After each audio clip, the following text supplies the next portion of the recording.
सोच के देखिए, एक ऐसा साम्राज्य जो अपने ही बोझ तले दब रहा हो, और एक सुल्तान जो एक हिलते हुए तख्त पर बैठा हो। जी हाँ, ये कहानी है तुगलक वंश के आखिरी शासक और उसके पतन की। आखिर एक महान साम्राज्य कैसे खत्म होता है? ये सवाल आप जानते हैं सिर्फ इतिहास का नहीं है, ये तो सत्ता, कमजोरी और वक्त के पहिए की कहानी है। तो चलिए आज हम इसी सवाल का जवाब तुगलक वंश के पतन की कहानी के जरिए ढूंढते हैं।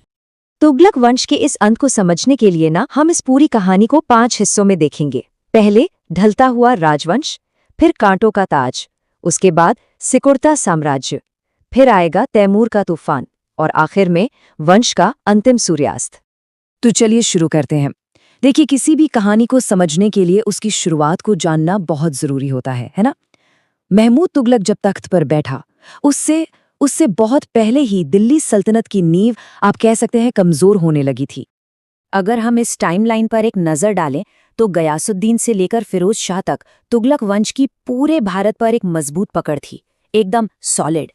लेकिन फिरोज शाह के बाद जो दौर आया ना, वो था कमजोर उत्तराधिकारियों का, और बस यहीं से पतन की असली शुरुआत हो गई। ये देखिए, ये नक्शा उस विशाल तुगलक साम्राज्य का है।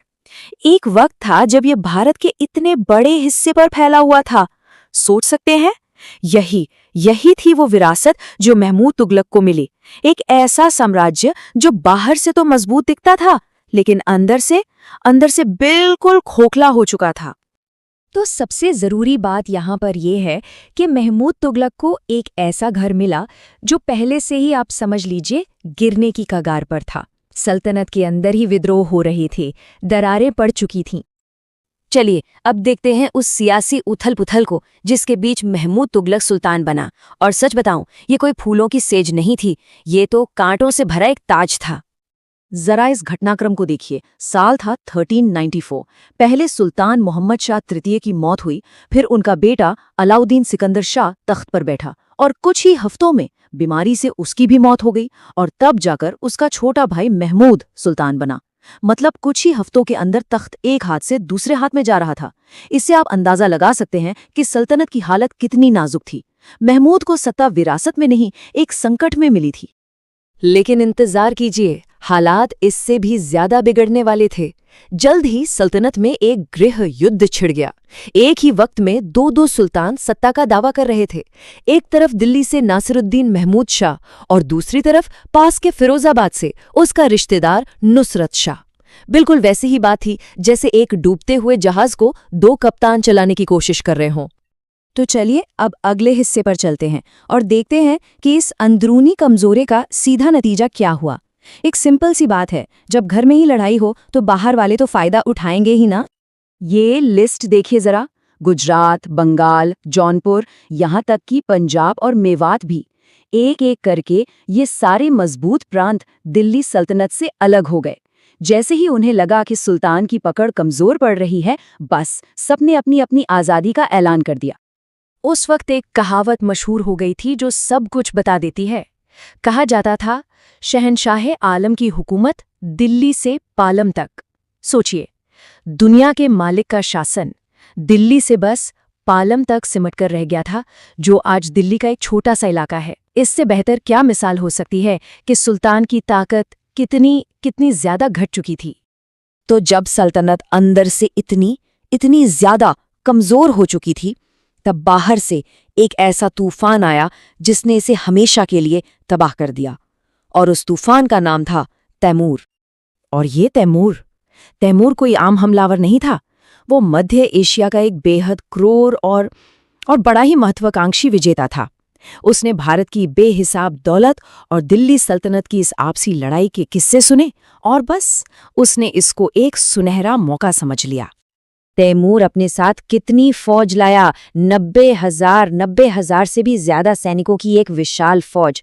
ये एक ऐसी ताकत थी जिसका सामना करने के लिए दिल्ली की बटी हुई और कमजोर सल्तनत बिल्कुल भी तैयार नहीं थी। आप देखिए, दिल्ली के सुल्तान के पास एक बहुत बड़ा हथियार था, उनके जंगी हाथी। उन्हें लगता था ये उनका ट्रम्प कार्ड है। लेकिन तैमूर एक बहुत ही चतुर रणनीतिकार था। उसने एक ऐसी चाल चली ना जिसकी किसी ने कल्पना भी नहीं की थी। उसने क्या किया? उसने ऊंटों पर जलती हुई घास और लकड़ी लादी और उन जलते हुए ऊंटों को सीधा हाथियों की तरफ दौड़ा दिया। आग देखकर बेचारे हाथी इतना डर गए कि घबराकर अपनी ही फौज को रौंदते हुए भागने लगे। खेल ही पलट गया।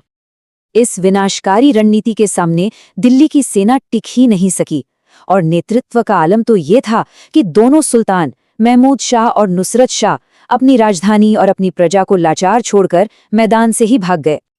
और इसकी कीमत चुकाई दिल्ली के आम नागरिकों ने। 1 लाख। तैमूर की सेना ने दिल्ली में घुसकर लगभग 1 लाख लोगों को मौत के घाट उतार दिया। पूरे शहर को लूटा गया और जलाकर राख कर दिया गया, एकदम बर्बाद।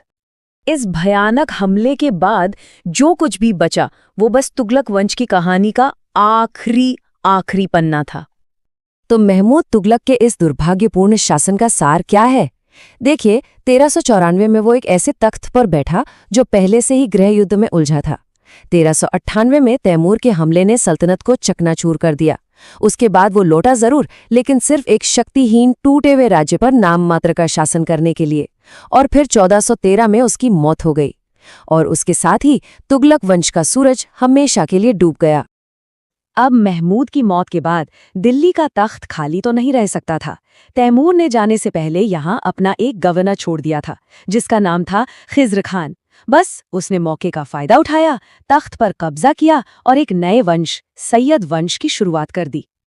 तो चलिए एक बार जल्दी से पूरी कहानी को समेट लेते हैं। सुल्तान महमूद तुगलक कौन था? तुगलक वंश का आखिरी सुल्तान। उसका शासनकाल कैसा था? अंदरूनी लड़ाई और कमजोरी से भरा हुआ। उसके टाइम की सबसे बड़ी घटना तैमूर का वो विनाशकारी हमला। और उसकी विरासत क्या रही? अपने ही साम्राज्य को अपनी आंखों के सामने बिखरते हुए देखना। और ये पूरी कहानी हमें एक बड़े सवाल के साथ छोड़ जाती है। क्या महमूद तुगलक एक असफल शासक था या वो बस एक ऐसे तूफान में फंस गया था जिसे शायद कोई नहीं रोक सकता था? इस पर जरूर सोचिएगा।